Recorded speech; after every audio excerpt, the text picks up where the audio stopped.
even in this economy that's sort of going with fits and starts. So how do you play that in terms of stocks? Well, that is right. I think the global shippers will tell you that this outsourcing is kind of come to an end and starting to move back in. We've got cheap natural gas here, which is an input to manufacturing. A company we like that's well positioned for that is Rockwell Automation. Rockwell, it does basically outfits entire manufacturing plants, more or less, everything from controls to automation.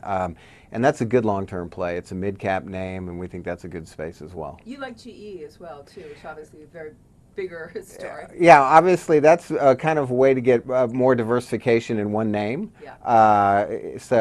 And as well as still some exposure internationally. But GE and Rockwell together, I think, are the right two great companies. They're still attractive on valuation.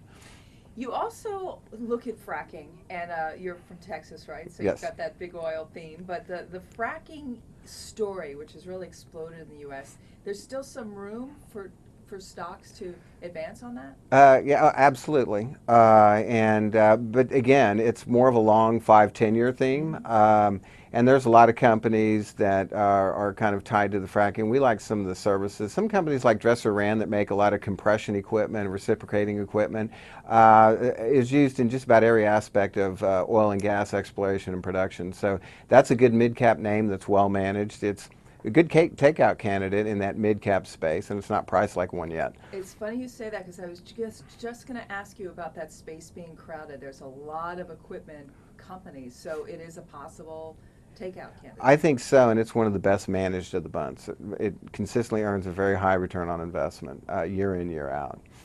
Any concern just about the political environment with fracking?